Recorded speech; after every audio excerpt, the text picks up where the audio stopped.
యేసయ్యాని ప్రత్యక్షతలో బయలుపడనే శాశ్వత కృప నాకై.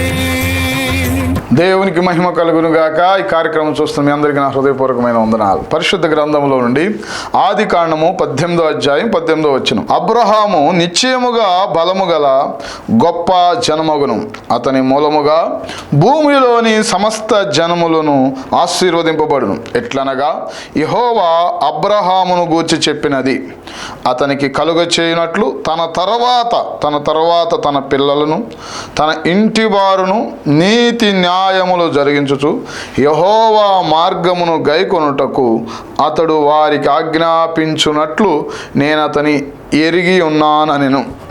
ప్రార్థన. పరిశుద్ధుడైన తండ్రి, చదవబడిన లేఖన భాగంలో నుంచి మాతో సూటిగా స్పష్టంగా మాట్లాడండి. మరి ఈ కార్యక్రమం చూస్తున్న ప్రతి ఒక్క బిడ్డను దీవించండి, రక్షించండి, మేలుకై జ్ఞాపకం చేసుకోమని ప్రార్థన చేస్తూ, ఈ మాటలు ప్రతి ఒక్క కుటుంబానికి, ప్రతి బిడ్డకు ఆశీర్వాదకరంగా ఉన్నట్లుగా దీవించి మహిమ మీరు పొందుకొనమని యేసుక్రీస్తు దివ్యనామములో అడిగి వేడుకొంచున్నాము తండ్రి, ఆమేన్. ఇక్కడ అబ్రహాము గురించి రాయబడిన దేవుడు చెబుతున్న మాట మనం చదివాం. నిశ్చయముగా అబ్రహాము నిశ్చయముగా బలము గల గొప్ప జనమగును, అతని మూలముగా భూమిలోని సమస్త జనములను ఆశీర్వదించబడును. అతని మూలంగానేనంట భూమిలోని సమస్త జనములు ఆశీర్వదించబడును. ఎందుకు అలా జరుగుతుంది అని అంటే, ఎందుకు అబ్రహాము బలమైన గొప్ప జనం అవుతాడు, అతని మూలముగా భూమిలోని సమస్త జనములు ఆశీర్వదించబడతాయి? దానికి కారణం ఏమిటి? అతన్నే దేవుడు ఆ రీతిగా బలము గల జనముగా, గొప్ప జనముగా చేయటానికి, అంతేకాదు అతని మూలముగా భూమిలోని సమస్త జనములు ఆశీర్వదించబడటానికి గల కారణం ఏమిటంటే, కింద 19వ వచనం అంటాడు, ఎట్లనగా యెహోవా అబ్రహామును గూర్చి చెప్పినది. ఈ మాట చెప్పేది ఎవరంటే అబ్రహాం గురించి యెహోవాయే స్వయంగా చెబుతున్న సాక్ష్యం. ఏమని చెబుతున్నాడు అంటే, అతనికి కలుగ చేయనట్లు తన తర్వాత తన పిల్లలను తన ఇంటి వారును నీతి న్యాయములు జరిగించుచు యెహోవా మార్గమును గైకొనుటకు అతడు వారికి ఆజ్ఞాపించినట్లు నేను అతని ఎరిగి ఉన్నాను అని దేవుడే అబ్రహాము గురించి సాక్ష్యం చెబుతున్నాడండి. ఇక్కడ ఏమంటున్నాడంటే, వారి పిల్లలకి కానీ వారి ఇంటి వారికి కానీ నీతి న్యాయములు జరిగించాలని, అంతేకాదు యెహోవా మార్గములను గైకొనాలని అబ్రహాము వారికి ఆజ్ఞాపించినట్లుగా దేవునికి తెలుసు అంటండి, దేవుని ఎరిగి ఉన్నాడంట. అందుకని బలము గల గొప్ప జనమగును, అతని మూలముగా భూమిలోని సమస్త జనములను ఆశీర్వదించబడును. ఇది ఏ సందర్భంలో చెప్పిన మాట అని మనం గ్రహిస్తే, ఆయన సొదొమ గొమొర్రా తట్టు చూచి సొదొమ గొమొర్రాలను నశింప చేయాలి అనే ఆలోచన అటువైపుగా వెళుతున్న సందర్భంలో అబ్రహాముతో పలికిన మాటలు అన్నమాట. ఇక్కడ మనం గ్రహించాల్సింది ఏమిటంటే, సొదొమ గొమొర్రాలో ఎవరున్నారంటే లోతున్నాడు. సొదొమ గొమొర్రాలో లోతున్నాడు. సొదొమ గొమొర్రాల పాపం ఎక్కువైపోయింది. సొదొమ గొమొర్రాలను అగ్ని గంధకాల చేత నశింప చేయాలనుకున్నాడు. ఆ సందర్భంలో చెబుతున్న మాట ఏమిటంటే, అబ్రహాము బలము గల గొప్ప జనం అవుతాడు. ఎందుకు అవుతాడు? అతని ఇంటి వారిని, అతని పిల్లలను నీతి న్యాయములు అనుసరించినట్లుగా, యెహోవా మార్గములు గైకొన్నట్లుగా అతడు వారికి ఆజ్ఞాపించాడంటండి. వారికి ఆజ్ఞాపించాడు, అంతేగా. ఆజ్ఞ అంటే తప్పనిసరిగా చేయవలసిందే అని అర్థం అన్నమాట. అయితే ఎందుకు ఈ సందర్భంలో ఈ మాట ఆయన మాట్లాడాడు అని ఆలోచన చేస్తే, లోతును గురించి మనం ఆలోచన చేస్తే దేవుని యొక్క భారం ఏమిటాయి అంటే, లోతు తన సొంత ఆలోచన చొప్పున సొదొమ గొమొర్రా పచ్చనిదిగాను యెహోవా తోట వలె కనబడిందని వెళ్ళినప్పుడు వెళ్ళాడు. సరే, అక్కడ సంపాదన బాగానే వస్తుంది. అయితే అక్కడ ఒక్కరినైనా నీతిమంతుడుగా తీర్చలేకపోయాడు, నీతిమంతురాలుగా కానీ, ఆఖరికి తన భార్యను కానీ తన బిడ్డలను కానీ నీతిమంతులుగా చేయలేకపోయాడు. ప్రియులారా, ఇక్కడ మనం గమనించినట్లయితే అబ్రహాముకి లోతుకి తేడా ఏమిటాయి అంటే, అబ్రహాము తనతో ఉన్న వారందరినీ కూడా దేవుని యొక్క మాటకు భయపడేటట్లుగా, దేవుని మార్గములు గైకొనేటట్లుగా అబ్రహాము సిద్ధపరిచాడు అన్నట్లో ఎటువంటి సందేహము లేదు. దేవునికి మహిమ కలుగును గాక.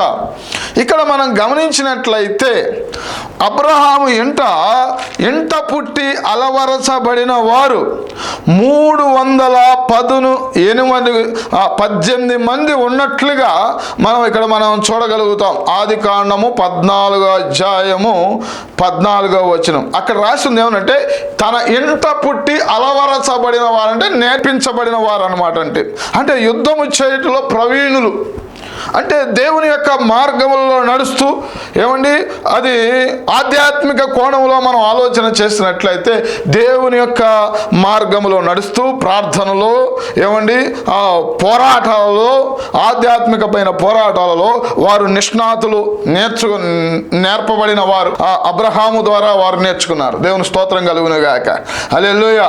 మరి ఇంతమందిని కూడా అబ్రహాము దేవుని మార్గములో నడిపినప్పుడు కనీసం లోతు కొంతమందిని కూడా సంపాదించలేకపోయాడు. అందుకని నేను సొదొమ గొమొర్రా నాశనం చేయడానికి వెళుతున్నానని నేను చెప్పకుండా ఉంటానని దాస్తానా అని చెప్పి ఆ మాట అబ్రహాము చెప్పినప్పుడు అబ్రహాము దేవుని సన్నిధిలో బేరం ఆడలేదు, ప్రార్థించడం మొదలుపెట్టాడు. అయ్యా, దుష్టులతో నీతిమంతులను నాశనం చేస్తావా అని ప్రార్థన చేస్తూ, అక్కడ 50 మంది ఉంటే నాశనం చేస్తావా, 50 మంది నీతిమంతులు ఉంటే ఆ పట్టణాన్ని నాశనం చేస్తావా అన్నప్పుడు దేవుడు అంటాడు, నేను చేయను అన్నాడు.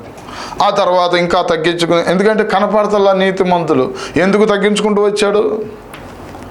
అబ్రహాం అయితే 318 మందిని తయారు చేశాడు. కానీ ఇక్కడ ఆ లోతు తన ఆలోచన ఎప్పుడు కూడా తన సంపాదన, భౌతిక సంబంధమైన ఆశీర్వాదం వీటి మీదే ఉంది. కానీ ఒక్కరిని కూడా వాళ్ళు పాపం చేస్తున్నారని నొచ్చుకుంటూ ఉన్నాడే కానీ వారికి సువార్త చెప్పినట్టుగా మనకు కనపడదండి. ఒకవేళ వారిని ఎవరినైనా ప్రభువు దగ్గరికి నడిపించినట్లుగా మనకు కనపడదండి.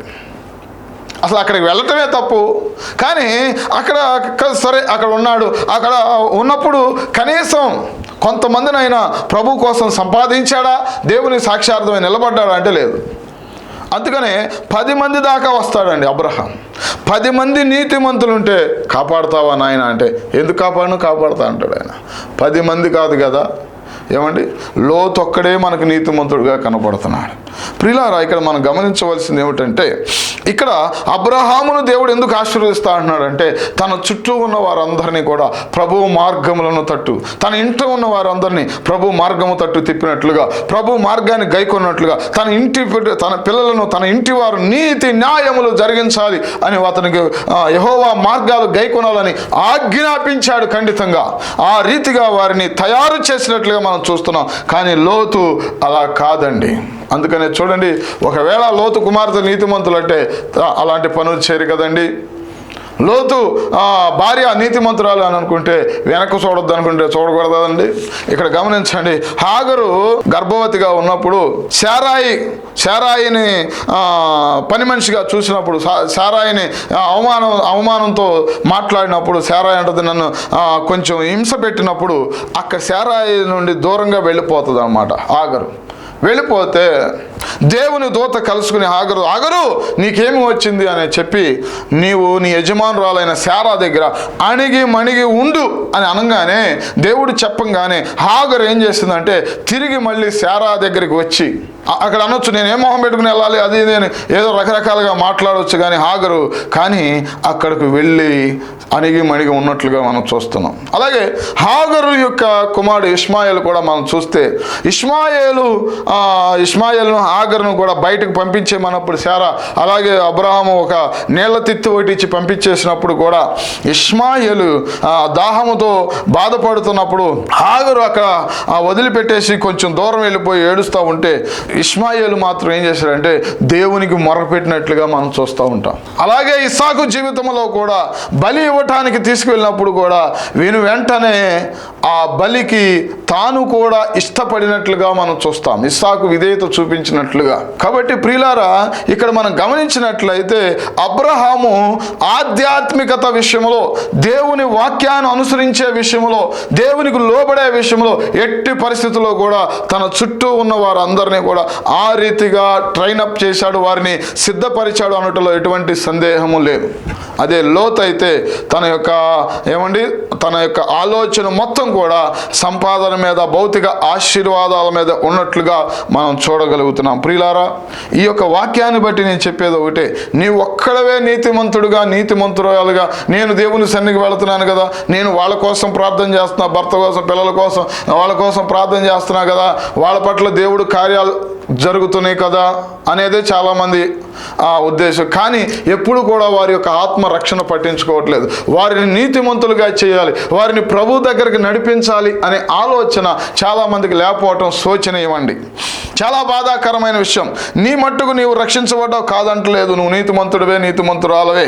కానీ నీవు ఇతరులను నీతిమంతులుగా చేయకపోతే, నీ నీతి ఇతరులకు ఆశీర్వాదకరంగా, నీ రక్షణ ఇతరులను ఇది కప్పిపెట్టేది కాదు, కానీ ఇది అనేక మందికి పంచేది. కాబట్టి సువార్త అనేక మందిని ప్రభు దగ్గరికి నడిపించేది. కాబట్టి ఆ దిశగా నీ ప్రార్థనలు ఉండాలని మరొకసారి మనవి చేస్తూ ఉన్నామండి. ఎందుకంటే నువ్వు ప్రార్థన చేస్తే నీ పిల్లలకు ఉద్యోగం రావచ్చు, లేకపోతే నీ భర్తకు ఆరోగ్యం తగ్గవచ్చు, అనారోగ్యం స్వస్థపడవచ్చు. నీ ప్రార్థన వల్ల నీ కుటుంబంలో మేలు జరుగుతా, లేకపోతే భౌతిక సంబంధమైన ఆశీర్వాదాలు వస్తూ ఉండవచ్చు. కానీ నీ ప్రార్థన వారిని రక్షించేదిగా ఉండాలి. వారి కోసం భారం కలిగి మొరపెట్టి వారిని ప్రభువు దగ్గరకు నడిపించి వారికి యెహోవా మార్గములు తెలియపరిచేట్టుగా, నీ పిల్లలను దేవుని మార్గములో నడిపించే వారిగా, తల్లిదండ్రులైన మీరు, పెద్దలైన మీరు ఎవరైనప్పటికీ కూడా మీ పిల్లలు నీతి న్యాయములు జరిగిస్తున్నారా లేదా, మీ పిల్లలు యెహోవా మార్గమును గైకొంటున్నారా లేదా ఒక్కసారి పరిశీలించే. నువ్వు ఒక్కదానివే లేదు, నువ్వు ఒక్కడవే లేదు, మీ ఇద్దరే దేవుని సన్నిధికి వెళ్ళిపోయి పిల్లలను మాత్రం దేవుని సన్నిధికి దూరంగా ఉంచుతున్నారేమో, పిల్లలను నిర్లక్ష్యం చేస్తున్నారేమో అనేది తర్వాతి తరము భయంకరమైన స్థితిలోనికి వెళ్లకుండా ఉండటానికే ఈ మాటలు మీకు తెలియపరుస్తూ ఉన్నాను. నిజంగా లోతు గనక తన పిల్లల్ని చక్కగా నీతిమంతులుగా పెంచితే ఆ భయంకరమైన ఆ శాపగ్రస్తమైన పరిస్థితుల్లోనికి వెళ్ళవలసిన పని ఉండేది కాదు కదా అనేదే ఇక్కడ మనం ఆలోచించవలసింది. చూడండి, కీర్తనల గ్రంథము 78:3, కీర్తనలు 78:3. మాకు తెలిసిన సంగతులను, మా పితరులు మాకు వివరించిన సంగతులను చెప్పెదను. యెహోవా స్తోత్రార్హ క్రియలను, ఆయన బలమును, ఆయన చేసిన కార్యములను దాచకుండా వాటిని వారి పిల్లలకు మేము చెప్పెదము. రాగల తరములలో పుట్టబోవు పిల్లలు దాన్ని ఎరుగునట్లు, వారు లేచి తమ పిల్లలకు దాన్ని వివరించున్నట్లును, వీరును దేవుని యందు నిరీక్షణ గలవారై దేవుని క్రియలను మరువకయుండి యథార్థ హృదయులు కాక దేవుని విషయమై స్థిర మనసు లేని వారై తమ పితరుల వలె తిరగబడకయు, మూర్ఖతయు తిరుగుబాటు గల ఆతరమును పోలి ఉండకయు, వారు ఆయన ఆజ్ఞలను గైకొనున్నట్లును ఆయన యాకోబు సంతతికి శాసనములను నియమించను, ఇశ్రాయేలు సంతతికి ధర్మశాస్త్రమును అనుగ్రహించను. మన పితరులు తమ పుత్రులకు దానిని తెలపవలనని వారికి ఆజ్ఞాపించను. ప్రియులారా, ఇక్కడ గమనించండి, మా పితరులు మాకు వివరించిన సంగతులు, స్తోత్రార్హక్రియలు, ఆయన బలము, ఆయన చేసిన కార్యాలు దాచకుండా వాటిని ఏం చేయాలంట, వారి పిల్లలకు మేము చెప్పేదాము. అంటే మన పిల్లలకు కూడా దేవుని యొక్క కార్యములు, వారి యొక్క జీవితంలో దేవుడు ఏ వాగ్దానాలు ఇచ్చాడో, వారికి దేవుడు ఏ రీతిగా నడిపిస్తా అన్నాడో, వారిని ఏ రీతిగా వాడుకుంటా అన్నాడో, నీవు తల్లిదండ్రులుగా నీవు ముందుగానే వారిని సిద్ధపరచవలసిన బాధ్యత నీ మీద ఉన్నది. అంతేకాదు, వారిని రక్షణ వైపు, వారిని దేవుని వాక్యానికి లోబడేటట్లుగా దేవుని సన్నిధిలో వారిని నాటాలి, నువ్వు దేవుని సన్నిధిలో వారిని కూర్చోబెట్టాలి. అంతేగాని వ్యర్థమైన వాటికి వరకు మనం ఏదో భక్తి చేసేస్తున్నాం, మనం భక్తి చేస్తున్నాం, నువ్వెంత భక్తి చేస్తున్నావో నీ పిల్లవాడు కూడా అంతకంటే రెట్టింపు భక్తి చేయాలి. ఉదాహరణకు తిమోతి ఉన్నాడండి, అమ్మమ్మలో ఉన్న విశ్వాసమేనంట తన యొక్క తల్లిలో ఉన్న యునైకలోకి వచ్చిందంట. యునైకలో ఉన్న విశ్వాసము తన యొక్క తనలో కూడా ఉన్నట్లుగా మనం తిమోతి గురించి మనం చదువుతామండి. కాబట్టి ప్రియులారా, గమనించండి ప్రియులారా, ఇక్కడ మనం గమనించవలసింది ఏమిటంటే, నీవు నీ వరకు నీ భక్తిని సరిపెట్టుకుంటున్నావేమో. ఎవరిని దేవుడు దీవిస్తాడు? అబ్రహాము గురించి దేవుడు సాక్ష్యం చెప్తున్నాడు. తన ఇంటి వారికి, తన పిల్లలకు నీతి న్యాయములు అనుసరించినట్లుగా, యెహోవా మార్గములు గైకొన్నట్లుగా ఆజ్ఞాపించాడు. అందుకనే నేను అబ్రహామును నిశ్చయముగా బలమైన గొప్ప జన్మగా చేస్తాను. రెండవది, తన ద్వారా భూలోకములను వంశములు ఆశీర్వదించబడతాయి అని దేవుడు చెప్తూ ఉన్నాడు. ప్రియులారా, ఏ కుటుంబాన్ని దేవుడు ఆశీర్వదిస్తాడు? నీ కుటుంబం ఆశీర్వదించబడాలా, తరతరాలకు ఆశీర్వాదకరంగా ఉండాలా అని నువ్వు ఆశపడితే నీ బిడ్డలు వారి బిడ్డలను ప్రభువు యొక్క మార్గములో నిలబెట్టి అప్పుడు నీవు దేవుని సన్నిధికి వెళ్ళు. అప్పుడు అంతేగాని వారిని ఎలా పడితే అలా వదిలేసి మనం వెళ్ళిపోయామంటే వాళ్ళు తర్వాత దేవునిని తెలియని వారుగా, దేవుని మార్గం తెలియని వారుగా, వాక్యం తెలియని వారుగా లోకంలో నశించిపోతారు, వ్యసనాలకు బారిస అయిపోతారు, భయంకరమైన పరిస్థితుల్లో వెళ్ళిపోతారు.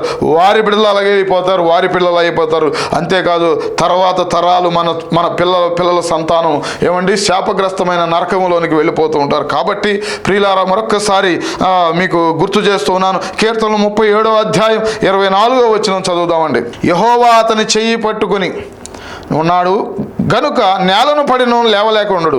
నేను చిన్నవాడిని ఉంటున్నాను, ఇప్పుడు ముసలివాడే ఉన్నాను. అయినను నీతిమంతులు విడవబడుట కానీ వారి సంతానం భిక్షమెత్తుడు కానీ నేను చూచి ఉండలేదు. దినమెల్లా వారు దయాళులై అప్పగించుచుండురు, వారి సంతానపు వారు ఆశీర్వదించబడుదురు. దేవునికి మహిమ కలుగునుగాక. హల్లెలూయా. నీతిమంతులు తమ పిల్లల్ని ఏం చేస్తారంటే నీతిమంతులుగా తీరుస్తారు కనుక వారు భిక్షమెత్తుకోరు, నీతిమంతులు విడవబడరు, వారి సంతానం భిక్షమెత్తుకోరు. అంతేకాదు వారి సంతానపు వారు ఆశీర్వదించబడతారు అని ఇక్కడ మనం దేవుని వాక్యము సెలవిస్తుంది. అంతేకాదు ద్వితీయోపదేశ కాండములో కూడా ధర్మశాస్త్రం గురించి ఇందాక మనం చెప్పుకున్నాం కదండి. ఆ ధర్మశాస్త్రములో దేవుడు చెప్పాడు, మీరు ఇంట కూర్చుంటున్నప్పుడు లేచినప్పుడు ఇశ్రాయేలు వినుము. 6వ అధ్యాయం 4వ వచనం అండి. ఇశ్రాయేలు వినుము, మన దేవుడైన యెహోవా అద్వితీయుడగు యెహోవా, నీ పూర్ణ హృదయముతోను, నీ పూర్ణాత్మతోను, నీ పూర్ణ శక్తితో నీ దేవుడైన యెహోవాను ప్రేమించాలి. నేడు నేను నీకు ఆజ్ఞాపించి ఈ మాటలు నీ హృదయంలో ఉండాలి. అంతేకాదు నీవు నీ కుమారులకు వాటిని అభ్యసింపజేసి, దేవుడిచ్చే ఆజ్ఞలు వాక్యాన్ని మన కుమారులకు నేర్పవలసిన బాధ్యత మనకే ఇచ్చాడు, తల్లిదండ్రులైన మనకే. అభ్యసింపజేసి నీ ఇంట కూర్చుండినప్పుడు, త్రోవను నడిచినప్పుడు, పండుకొనినప్పుడు, లేచినప్పుడు వాటిని గూర్చి మాట్లాడవలెను. సూచనగా వాటిని నీ చేతికి కట్టుకొనవలెను. అవి నీ కన్నుల ఎదుట, కన్నుల నడుమ బాసికముల వలె ఉండవలెను. నీ ఇంటి ద్వార బంధముల మీదను, నీ గౌనుల మీదను వాటిని రాయవలను. ఎప్పుడైతే నీ బిడ్డలను దేవుని వాక్యములో పెంచుతావో, దేవుని యొక్క వాక్యాన్ని ఎప్పుడైతే వారికి నేర్పిస్తావో, అంతేకాదు ఎప్పుడైతే వారిని ఆయన కట్టడలు, విధులు, ఆయన ప్రేమ, ఆయన వాగ్దానాలు, ఆయన చేసిన కార్యాలు ఎప్పుడైతే వారికి వివరిస్తామో తప్పనిసరిగా దేవుని యొక్క మహిమ ఏమిటో, నిజమైన దేవుడిని వారే ఒప్పుకుంటారు, వారంతటా వారే రక్షించబడతారు. దేవునికి మహిమ కలుగును గాక. మనమేమి బలవంతంగా తీసుకెళ్ళి బలవంతంగా రక్షణ ఇవ్వాల్సిన పని మనకి రాదండి. ఎందుకంటే వారంతట వారే, పరిశుద్ధాత్మ దేవుడు ఎప్పుడైతే ఈ వాక్యాలు వారు వింటారో, వినుట వలన వారికి కూడా విశ్వాసం కలుగుతుంది, వారు రక్షించబడతారు, వారు నీతిమంతులుగా తీర్చబడతారు. అలా తరతరాలు కూడా ప్రభువులో నిలబడతారు. దేవునికి మహిమ కలుగును గాక. హల్లెలూయా. ఈరోజు ఎంతోమంది తల్లిదండ్రులు వారి పిల్లలను నిర్లక్ష్యం చేస్తున్నారు. వారు ఎక్కడికి వెళుతున్నారో తెలియదు, వారు ఏం చేస్తున్నారో తెలియదు, వారు ఫోన్లో ఏం చూస్తున్నారో తెలియదు, ఎవరితో మాట్లాడుతున్నారో తెలియదు. ఆ బాధ్యత మనం లేకుండా వ్యవహరించడం ఎంతైనా భయంకరమైన పరిస్థితి. గర్భఫలం యెహోవా ఇచ్చు బహుమానం. మన పిల్లల గురించి మనం లెక్క చెప్పవలసిన వారమై ఉన్నాం. భారముతో ఈ మాటలు చెబుతున్నానండి. క్రైస్తవ పిల్లల యవనస్తులు చెడిపోతున్నారండి భయంకరంగా. దేవుని యొక్క వాక్యం వారి తల్లిదండ్రులు చూస్తే చక్కటి ప్రార్థనా పరులు, చక్కగా దేవునికి విధేయత చూపించేవాళ్ళు, చక్కగా పరిచర్య చేస్తారు వాళ్ళ తల్లిదండ్రులు. కానీ వారి పిల్లలు చూస్తే మాత్రం చాలా భయంకరంగా ఉంది. కాబట్టి ప్రియులారా, మీ పిల్లలను సండే స్కూల్ జరుగుతుంటే అక్కడ పంపించండి, యవనస్తుల కూడికలకు జరుగుతుంటే అక్కడ పంపించండి, వాక్యాన్ని మరింతగా నేర్పించండి, వారి పట్ల వారి కోసం కన్నీరు కార్చి వారి కోసం ఒక తీర్మానం చేసుకుని వారి కోసం ప్రార్థన చేయండి. తప్పనిసరిగా నీ బిడ్డలను దేవుడు మారుస్తాడు. దేవునికి మహిమ కలుగును గాక.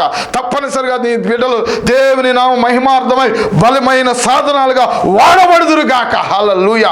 తప్పనిసరిగా దేవుడు ఆ మార్గం తప్పిపోయి అది ఆ లోకంలో కలిసిపోయి ఆ పాపంలో జీవిస్తున్న నీ బిడ్డలందరూ కూడా ఎవరైతే తల్లిదండ్రులు బాధపడుతున్నారో వారికి దేవుని పేరట, దేవుని నామం పేరట చెప్తున్న మాట ఏమిటంటే తప్పనిసరిగా నీ బిడ్డలను దేవుడు మార్చబోతున్నాడు. దేవునికి మహిమ కలుగును గాక.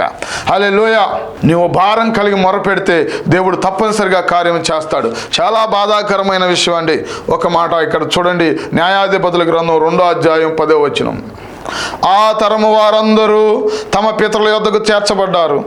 వారి తరువాత యెహోవానైనను ఆయన ఇశ్రాయేలుల కొరకు చేసిన కార్యములైనను ఎరుగని తరమొకటి పుట్టగా ఇశ్రాయేలులు యెహోవా కనుల ఎదుట కీడు చేసి ఐగుప్తు దేశములో నుండి వారిని రప్పించిన తమ పితరుల దేవుడైన యెహోవాను విసర్జించి బయలు దేవతలను పూజించి తమ చుట్టూ నుండి జనుల దేవతలలో ఇతర దేవతలను అనుసరించి వాటికి నమస్కరించి యెహోవాకు కోపము పుట్టించిరి. ప్రియులారా, ఎంత బాధాకరం వచ్చేసారండి. ఆయన ఎర్ర సముద్రం పాయలు చేసి అరణ్యంలో మన్నాను కురి ఈ ఆశ్చర్య కార్యాలన్నీ కూడా అదిగో కనాను దేశంలో శత్రువులు ఎదుట ఆయన చేసిన కార్యాలు కానీ యోర్దాను దాటించిన విధానం కానీ ఇవేమీ తెలియకుండా పెంచారంటండి ఆ పిల్లలు. అక్కడ రాస్తుంది యెహోవాను ఎరుగని తరం ఒకటికి పుట్టుకొచ్చిందంట. పుట్టుకురావడానికి గల కారణం ఏంటంటే వీళ్ళు దేవుని యొక్క కార్యాలు పిల్లలకు వివరించకుండానే చనిపోయారండి. పిల్లలకు తెలియకుండానే చనిపోయారు. దేవుని మహత్యం ఏమిటో, దేవుడు ఎలాంటి వాడో తెలవకుండానే చనిపోయేసరికి వాళ్ళు దారి తప్పి దేవుని దృష్టికి కీడు చేసి దేవునికి కోపం పుట్టిస్తే దేవుడు ఏం చేశాడంటే వారికి ఎలా తనను కనపరుచుకోవాలంటే ఆయన అక్కడ రాసింది కొంతమంది ప్రజలనంట వారి ఎదుట నుండి వెళ్లకుండా ఉండనిచ్చాడంట. ఎందుకంటే చదువుదాం, న్యాయాధిపతుల గ్రంథం 3వ అధ్యాయం 1వ వచనంలో ఇశ్రాయేలులను కనానీయులను జరిగిన యుద్ధములన్నింటినీ చూడని వారందరినీ శోధించి ఇశ్రాయేలీల తరతరముల వారికి అనగా పూర్వము ఆ యుద్ధములను ఏమాత్రము చూడని వారికి యుద్ధము చేయ నేర్పునట్లు యెహోవా ఉండనిచ్చిన జనములు ఇవి అని చెప్పి అక్కడ రాసిన తర్వాత యెహోవా మోషే ద్వారా తమ తండ్రులకు ఇచ్చిన ఆజ్ఞలను వారు అనుసరించురో లేదో తెలుసుకున్నట్లు ఇశ్రాయేలును పరిశోధించడకై ఆయన జనములను ఉండనిచ్చిన. అయితే వారు దేవుని దృష్టికి దోషులై వారు భయంకరంగా దేవునికి వ్యతిరేకంగా నడుచుకున్నప్పుడు వారికి శత్రువుల ఎదుట శత్రువుల చేతికి అప్పగించడం మొదలుపెట్టాడు దేవుడు. భయంకరమైన శోధనలో ఉన్నప్పుడు, భయంకరమైన దాసత్వంలో ఉన్నప్పుడు ఆ తర్వాత వాళ్ళు అక్కడికి వెళ్ళిపోయి ఆ భయంకరమైన దాసులుగా చూడండి 3వ అధ్యాయం 8వ వచనం. అందును గూర్చి యెహోవా కోపం ఇశ్రాయేలు మీద మండగా ఆయన అరమ్నాహారాయము యొక్క రాజైన కూషన్ రిషాతాయము చేతులకు దాసులగుటకే వారిని అమ్మివేసెను. ఇశ్రాయేలీలు 8 సంవత్సరములు కూషన్ రిషాతాయముకు దాసులుగా ఉండిరి. ఇశ్రాయేలీలు యెహోవాకు మొర్రపెట్టగా అప్పుడు ఒత్నీయేలు అనే రక్షకుని నియమించి వారిని రక్షించాడు. ప్రియులారా, ఇక్కడ నేను గమనించాలి, నువ్వు చెప్పకుండా చనిపోతే ఆ తర్వాత వాళ్ళు భయంకరమైన శోధనలో భయంకరమైన దాసులుగా లోకానికి పాపానికి భయంకరమైన ఇతరులకు దాసులుగా వారు ఉండవలసిన పరిస్థితులు ఉంటుంది. వారికి మళ్ళీ దేవుడు ఎవరో తెలియపరచడానికి యుద్ధము చేయ నేర్పడానికి కొంతమంది శత్రువులను వారి చుట్టూ ఉంచినట్లుగా మనం చూస్తూ ఉన్నాం. అంతేకాదు శత్రువులకు దాసులుగా 8 సంవత్సరాలు ఉన్నప్పుడు అప్పుడు ఒత్నీయేలును దేవుడు మళ్ళీ పంపించి వారిని రక్షించాడు. అప్పుడు మొరపెట్టారంటండి. ఎప్పుడైతే దాసులుగా వెళ్ళారో అప్పుడు మొరపెట్టారు. ప్రియులారా, గమనించండి, అలాంటి పరిస్థితి మన బిడ్డలకు మన తర్వాతి తరాలకు రాకూడదని ఇప్పటికే భయంకరమైన భారము లేని ప్రార్థన లేని పరిచర్లో సహకరించని తరాన్ని మనం చూస్తూ ఉన్నాం. ఎంతసేపు లోకములో ఫోనుల్లో వాటిల్లో వీటిలో గడుపుతున్నారు కానీ అసలు దేవుని పని అని దేవుని సంఘం అని భారము లేని తరాన్ని మనం చూస్తున్నాం. కన్నీటి ప్రార్థన లేని తరాన్ని మనం చూస్తున్నాం. ఇప్పటికే చాలామంది భయంకరమైన స్థితిలోకి వెళ్ళిపోతున్నారు. ప్రియులారా, గమనించండి, అలా వద్దు. దేవుని యొక్క మాటలు మనం వింటున్నాము గనక గ్రహించండి. మనము దేవుని సన్నిధిలో చక్కగా ఆయన మార్గాలు గైకొనేవారుగా, ఆయన యొక్క సన్నిధిలో చక్కగా ఆయన యొక్క మార్గంలో నడుస్తూ నీతి న్యాయములు జరిగించేవారుగా ఉండాలని ప్రభు పేరట మనం చేస్తాం. ఆఖరిగా 7వ అధ్యాయం 2 సమూయేలు గ్రంథం 18వ వచనం. దావీదు రాజు లోపల ప్రవేశించి యెహోవా సన్నిధిని కూర్చుండి ఎలాగున మనవి చేసెను, నా ప్రభువా యెహోవా యెహోవా, ఇంతగా నీవు నన్ను హెచ్చించుటకు నేను ఎంతటి వాడును? నా కుటుంబం ఏ పాటిది? ఇంత హెచ్చుగా చేసినదంతయు నీ దృష్టికి కొంచెమై మానవుల పద్ధతిని బట్టి బహుకాలము జరిగిన తరువాత నీ దాసుడనైన నా సంతానమునకు కలగబోవు దానిని గూర్చి నీవు సెలవిచ్చి ఉన్నావు. యెహోవా, నా ప్రభువా, దావీదు అను నేను ఇక నీతో ఏమి చెప్పుకొందును అని చెప్పి 28వ వచనానికి వెళ్తే, యెహోవా నా ప్రభువా, మేలు దయచేదువని నీవు దాసుడైన నాకు సెలవిచ్చుచున్నావే. నీవు దేవుడవు గనుక నీ మాట సత్యం. దయచేసి నీ దాసుడునైన నా కుటుంబము నిత్యము నీ సన్నిధిని ఉండునట్లుగా దానిని ఆశీర్వదించుము. యెహోవా నా ప్రభువా, నీవు సెలవిచ్చి ఉన్నావు, నీ ఆశీర్వాదము నుండి నా కుటుంబము నిత్యము ఆశీర్వదింపబడును గాక. దేవుని స్తోత్రం కలుగును గాక. ఇక్కడ దావీదు చేసిన ప్రార్థనలో మనం గ్రహించవలసింది, దేవుడు కూడా చెప్పింది అదే.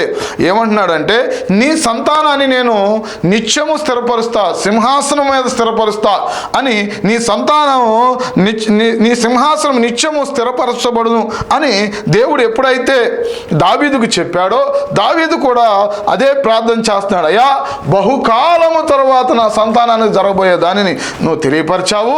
అంతేకాదు నా యొక్క కుటుంబము నువ్వు ఆశీర్వదించావు. ఎలాగంటే, ఎలా ఆశీర్వదించాలంటే నిత్యము నీ సన్నిధి ఉండునట్లుగా.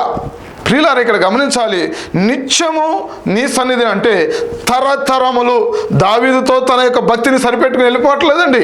తన పిల్లలకు వారి పిల్లలకు బహుతరములకు ఆయన కుటుంబం అంటే నిత్యము అంటే బహుతరాలు. దావీదు తర్వాత వచ్చే తరాలన్నీ కూడా, దావీదు తరాల తర్వాత వచ్చే వారి పిల్లలు, మనవలు, వారి పిల్లలు బహుతరముల వరకు కూడా నిత్యము వాళ్ళందరూ కూడా ఎక్కడ ఉండాలంటే నీ సన్నిధిలోనే ఉండాలి. దేవుని స్తోత్రం చెప్పండి. నీ సన్నిధిలోనే ఉండాలి. అలాగే నా కుటుంబాన్ని ఆశీర్వదించంటున్నాడు. దేవునికి స్తోత్రం కలుగును గాక. నేను పరలోకి వెళ్ళాలి, నేను నీ సన్నిధిలో ఉంటాను. అక్కడ రాయబడిన మాట, నిత్యము నీ సన్నిధిలో ఉండునట్లుగా ఆశీర్వదించు. వాళ్ళకి ఏదో ఇచ్చేయమంటలేదండి, నీ సన్నిధిలో ఉండునట్లుగా ఆశీర్వదించు. తర్వాత నిత్యము నా కుటుంబము నీ ఆశీర్వాదం ఉండాలి. దేవునికి మహిమ కలుగును గాక. ప్రియులారా, అదే దావీదు చెల్లాడు. కానీ సౌలు, యోనాతాను ఎంతో మంచివాడైనప్పటికీ కూడా సౌలు భయంకరమైన పరిస్థితిని బట్టి తన బిడ్డలను ఒకే రోజు 3 కుమారులను చంపుకున్నాడు. ప్రియులారా, గమనించండి, మనం కూడా మన బిడ్డలను, వారి తరాలను, మన కుటుంబం అంటే 4-5 ఇక్కడ వరకే కాదండి, తర్వాత వచ్చే పిల్లలు, వారి పిల్లలు, ఒకవేళ రాకడ ఆలస్యం అయితే కొన్ని వేల మంది, కొన్ని లక్షల మంది నీ పిల్లలు ఉంటారు. కాబట్టి ప్రియులారా, గమనించండి, వాళ్ళందరూ కూడా ఎక్కడ ఉండాలి అంటే పరలోకంలో ఉండాలి. వాళ్ళందరూ కూడా ఎక్కడ ఉండాలంటే ఆయన సన్నిధిలో ఉండాలి. అలాంటి కృప దేవుడు మీ కుటుంబాలకు దయచేయనుగాక. అలాంటి ఆశీర్వాదం మీ కుటుంబాలకు దేవుడు సమృద్ధిగా దయచేసి ఆశీర్వదించునుగాక. ఆమేన్. ప్రార్థన చేసుకుందాం.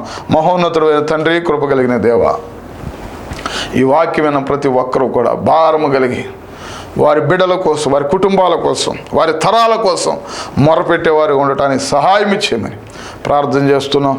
తర్వాత వారి తరాలకు, వారి బిడ్డలకు అయా నాయన తండ్రి, నీతి న్యాయములు అనుసరించినట్లుగా, నీ సన్నిధిలో నిలబెట్టినట్లుగా, నీ మార్గంలో నడిచేటట్లుగా, వారికి ఆజ్ఞాపించినట్లుగా కృప దయచేయమని. అబ్రహాం ఎలా చేశాడో, దావీదు ఎలా చేశాడో ఆ రీతిగా ప్రభా అయా బిడ్డలు కూడా నాయన చేయడానికి, అలాగే ఇశ్రాయేలులు ప్రభా అయా నిన్ను ఎరగని తరం, అలాగే ఏలు కుమారులు కూడా నిన్ను ఎరగని వారుగా ఉన్నట్లుగా మేము చూస్తున్నాం. భయంకరమైన శాపానికి వెళ్ళిపోయారు. అలాంటి పరిస్థితుల్లో కాకుండా అయా కుటుంబాలు నిత్యము ఆశీర్వదించబడాలి. అయా తర్వాత తరాలు నీ సన్నిధిలో నిలబడాలి. అయా వీరెంత బలంగా భక్తి చేస్తున్నారు, వారి బిడ్డలు కూడా అంతకంటే బలంగా, అంతకంటే మించి నాయన నీ కొరకు వాడబడాలని ఆశపడుతూ అయా మేము ప్రార్థన చేస్తున్నాం. మా ప్రార్థన మీరు అంగీకరించండి. అనారోగ్యం ఉన్న బిడ్డలు స్వస్థపరచండి. ఈ కార్యక్రమం ద్వారా అనేక మంది దీవించబడినట్లుగా కృప ఇచ్చామని యేసుక్రీస్తు దివ్యనామములో అడిగి వేడుకొంచున్నాము తండ్రి. ఆమేన్. ఆమేన్. అందరికీ వందనాలు. God bless you all. దేవునికి మహిమ కలుగును గాక. మీ అందరికీ వందనాలు. మరి యొక్క పరిచర్యలో మా పాస్టర్ గారి ద్వారా కమ్మెల ప్రశాంతి కొత్త నిబంధన స్త్రీల సమాచారం అనే ఈ 2వ పుస్తకాన్ని మరి విడుదల చేయడానికి దేవుడు కృప చూపించారు. మీ ప్రార్థనలు బట్టి ఎంతగానో మేము రుణస్థులం. అంతేకాదు, దీనికంటే ముందు పాత నిబంధన స్త్రీల సమాచారం అనే బుక్ రాయటం జరిగింది. మరి ఇది 2వ పుస్తకంగా విడుదల చేశాం. ఇది క్రొత్త నిబంధనలో ఉన్న 30 మంది స్త్రీల గురించి రాయటం జరిగింది. మీలో ఎవరికైనా ఇది కావాలి అని ఆశపడినట్లయితే మీరు మమ్మల్ని సంప్రదించండి, మీకు ఈ యొక్క పుస్తకం పంపించడం జరుగుతుంది. అలాగే మా కొరకు, మా పరిచర్య కొరకు ఇంకాను ప్రార్థన చేసి ఇంకా అనేకమైన పుస్తకాలు మా పరిచర్య ద్వారా దేవుడు అనుగ్రహించినట్లుగా మీ అందరూ ప్రార్థన చేయవలసిందిగా మనవి చేస్తూ మిమ్మల్ని దేవుడు దీవించాలని మనసారా కోరుకుంటూ ఈ మాటలు ముగిస్తున్నాను. మీ అందరికీ మరొక్కసారి కృతజ్ఞతలు.